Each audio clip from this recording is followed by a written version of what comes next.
नागवंश इन छत्तीसगढ़। अब लिखो फणी नागवंश, अब लिखो फणी नागवंश। ये थोड़ा सा मूर्ति देख लो, ये जो मूर्ति है ये सिंहवासिनी देवी की मूर्ति है। किसकी मूर्ति है?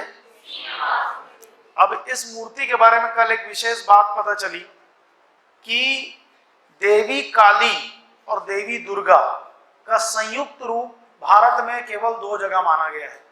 एक जो कलकत्ता का जो काली मंदिर है वहां, और दूसरा सिंहवासिनी देवी। ठीक, तो इनको देवी दुर्गा और देवी काली का संयुक्त रूप माना गया है। अरे कांकेर का सोमवंश का संस्थापक सिंहदेव याद है, और कांकेर में सिंहवासिनी देवी याद है। अब कल मेरे को एक नया फैक्ट मिला कि ये देवी दुर्गा और देवी काली का संयुक्त रूप है। ये बिल्कुल जनरल पॉइंट हो सकता था, लेकिन किताब लिखने वाला लिखता है, और वो भी महत्वपूर्ण व्यक्ति है, वो लिखता है कि ऐसा मंदिर भारत में केवल 2 जगह आइडेंटिफाई हुआ है, एक कलकत्ता का काली मंदिर और दूसरा क्या है आपका सिंहवासिनी देवी। आपको दिखा देता हूं। ठीक, अच्छा, इसमें बहुत लंबे समय तक केवल राज परिवार, मतलब कांकेर के राज परिवार वाले क्या कर सकते थे? पूजा कर सकते थे। कांकेर के राजापारा स्थित रियासतकालीन माता सिंहवासिनी मंदिर में पहले सिर्फ दशहरा के दिन राज परिवार के लोग पूजा करते थे। 1984 में इस मंदिर को सार्वजनिक किया गया। इस मंदिर में जो मूर्ति है वह काली तथा दुर्गा का संयुक्त रूप है। इस प्रकार की मूर्ति देश में सिर्फ कोलकाता में ही है।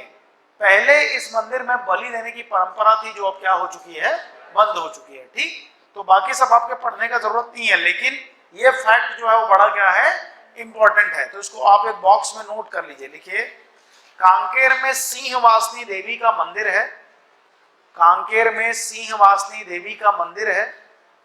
कांकेर में सिंहवासिनी देवी का मंदिर है, जो देवी दुर्गा और देवी काली का संयुक्त रूप माना जाता है। जो देवी दुर्गा और देवी काली का संयुक्त रूप माना जाता है। जो देवी दुर्गा और देवी काली का संयुक्त रूप माना जाता है। ऐसा यह दूसरा मंदिर है। ऐसा यह दूसरा मंदिर है। अन्य एकमात्र मंदिर कलकत्ता का प्रसिद्ध काली मंदिर है। अन्य एकमात्र मंदिर कलकत्ता का प्रसिद्ध काली मंदिर है। कलकत्ता का काली मंदिर मालूम है ना? बहुत फेमस है कि नहीं है? जिसका पूजा कौन करते थे? कौन करते थे? स्वामी विवेकानंद के गुरु रामकृष्ण परमहंस। बोलते थे ना कि मैंने माँ को देखा है, बोलते थे। ठीक है, बात करता हूं मैं माँ के साथ में, क्या करता हूं? बातचीत करता हूं। तुम लोग नहीं जानते क्या? सब जानते हो? ठीक, चलो। तो सिंहवासिनी देवी का मंदिर कहाँ है? वेरी वेरी इंपॉर्टेंट, कांकेर में। कोई बहुत बड़ा मंदिर नहीं है, लेकिन अब लेगेसी समझ में आ गया कि क्यों सीजीपीएससी ने इस मंदिर को क्या किया होगा? प्रश्न में पूछा होगा। सोमवंश के संस्थापक कौन हो गए? सिंहराज हो गए। इस मंदिर की विशेषता क्या हो गई जो कांकेर में है कि एक देवी दुर्गा और देवी काली का संयुक्त रूप है, और ऐसा एकमात्र मंदिर आपको कहाँ मिलता है? कलकत्ता के काली मंदिर में। कहाँ मिलता है? बोलिए, कलकत्ता के काली मंदिर में। अब नए पेज में सेंटर हेडिंग देना, नए पेज में सेंटर हेडिंग देना, कवर्धा का फणी नागवंश। नए पेज में सेंटर हेडिंग देना, कवर्धा का फणी नागवंश। 2 नागवंश पढ़े हम लोग, एक हो गया छिंदक नागवंश और एक हो गया कवर्धा का फणी नागवंश। तो अब हम लोग जा रहे हैं कवर्धा के फणी नागवंश में। बहुत लंबा नहीं है, लेकिन बहुत इंपॉर्टेंट है। बहुत इंपॉर्टेंट क्यों है? क्योंकि कवर्धा के क्षेत्र में कोई प्रोमिनेंट शासक हुए जिन्होंने कि ऐसा कुछ छोड़ा जिसके आधार पे हम हिस्ट्री को रिक्रिएट कर पाए। ठीक, एलेक्जेंडर कनिंघम और हिस्टोरियंस जब ढूंढते ढूंढते मंदिरों के नेटवर्क को पहुंचे, तो चंदेल के मंदिर को जब खोजा, खजुराहो के मंदिर को जब उन लोगों ने खोजा, तो लिंक कनेक्ट करते करते वो जंगल तक पहुंचे। एकदम घना जंगल, और उस घने जंगल में वर्षों से मंदिर जो है, ये मंदिरों का क्षेत्र पड़ा हुआ था, बंद पड़ा हुआ था। बैगा आदिवासी आते थे और पूजा करके जाते थे, बट ये वनांचल में ढक चुका था पूरी तरीके से।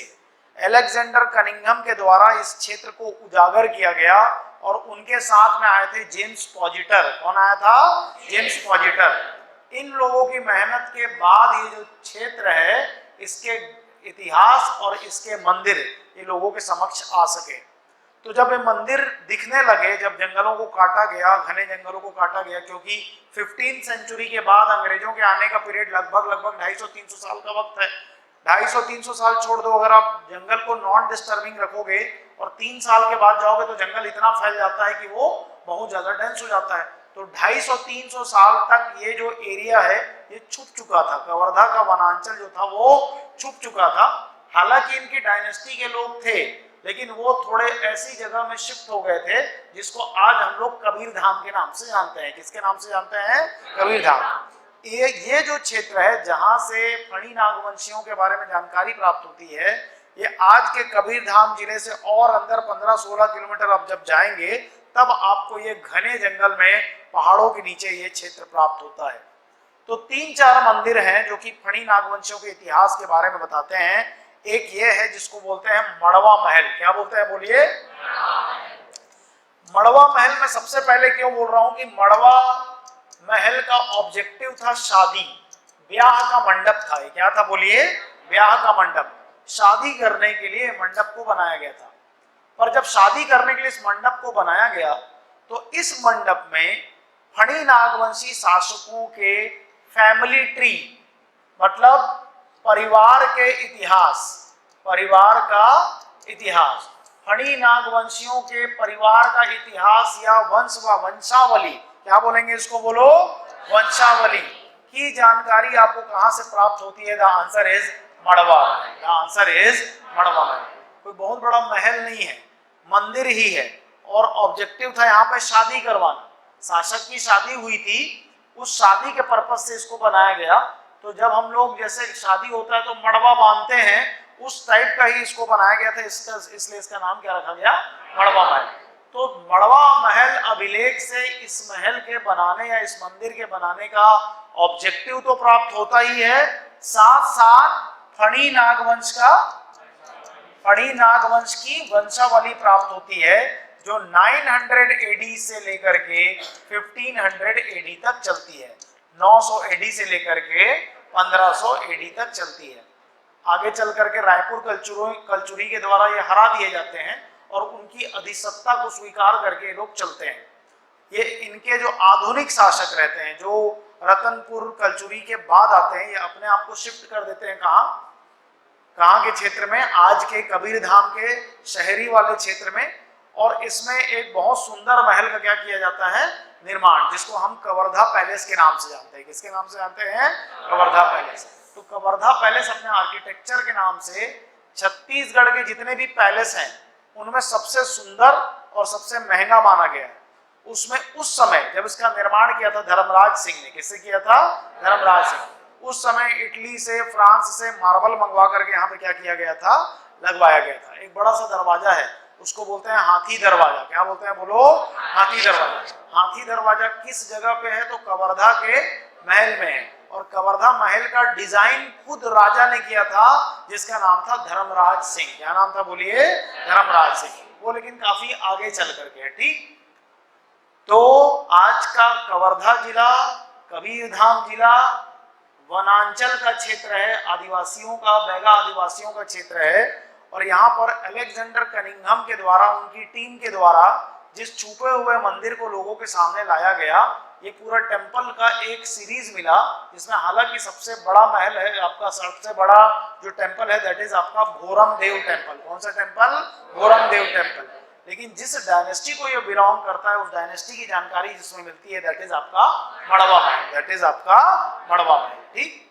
ये है छेरकी महल। क्या है? बोलिए। यहाँ जाओगे तो आपको जैसे बकरी की बदबू आती है, स्मेल आता है, इसलिए लोगों ने इसका नाम क्या रख दिया? छेरकी महल। ठीक। छत्तीसगढ़िया सबले बढ़िया। तो इसका नाम क्या है? बोलिए। छेरकी महल। पहला वाला महल हो गया मड़वा महल, दूसरा वाला क्या हो गया? छेरकी महल। तीसरा सबसे इंपॉर्टेंट, छत्तीसगढ़ का खजुराहो कहलाता है, ये है भोरम देव मंदिर। कौन सा मंदिर? भोरम देव मंदिर। भोरमदेव मंदिर के बारे में मान्यता है ना कि इस मंदिर का जो ऑब्जेक्टिव था वो एक प्रकार का बोलना चाहिए तांत्रिक शैली में बनाया गया मंदिर है। कैसा मंदिर है? तांत्रिक शैली में बनाया गया मंदिर है। तो इस मंदिर में एक वजन महसूस होता है। जब आप कभी जाएंगे तो ये जिस क्षेत्र में बना है बिल्कुल पहाड़ी है, मैकल सामने दिखेगा, उसके नीचे में एक तालाब है, उसके ऊपर में क्या है, ये मंदिर है। ठीक, तो काफी यहाँ पर इस क्षेत्र में काफी अच्छा भी लगता है। उस मंदिर में जाके बैठोगे, उसका आसपास का कैंपस काफी सुंदर सा है और इसको माना गया है कि तांत्रिक पूजा पाठ टाइप का कुछ यहाँ पे हुआ करता था। ठीक, तो कौन सा मंदिर तांत्रिक मंदिर के नाम से जाना जाता है उसे पूछेगा तो नहीं, लेकिन वो मंदिर कौन सा है आपका?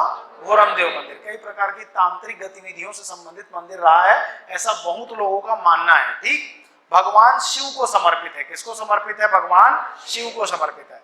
अब जब अलेक्जेंडर कनिंघम ढूंढते आए नेटवर्क ऑफ टेम्पल्स, मंदिरों का जो नेटवर्क, उसको क्रैक करते जब आए तो उनको इस मंदिर का जो आर्किटेक्चर था उनके द्वारा खोजे गए एक अन्य मंदिर की तरह दिखा, जो कि चंदेल वंश के द्वारा बनाया गया खजुराहो का कंदरिया महादेव मंदिर है। क्या है? बोलिए। कंदरिया महादेव मंदिर। इंडिया का क्वेश्चन, कंदरिया महादेव मंदिर कहाँ है? खजुराहो में। किसके द्वारा बनाया गया है? चंदेल वंश। इसलिए भोरमदेव को सदृशता दिखने के कारण, हमको तुमको नहीं, अलेक्जेंडर कनिंघम को ऐसा लगा कि ये इस क्षेत्र का भोरमदेव है, तो इस क्षेत्र का खजुराहो है। तो छत्तीसगढ़ का कौन सा मंदिर छत्तीसगढ़ का खजुराहो कहलाता है? द आंसर इज आपका भोरमदेव मंदिर। द आंसर इज आपका भोरमदेव मंदिर।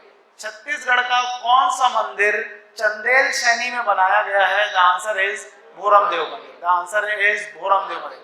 चंदेल शैली की एक विशेषता है, वैसे तो विशेषता है, लेकिन मंदिर निर्माण की तीन ही शैली हम लोग पढ़ते हैं, नागर, बेसर और द्राविड़।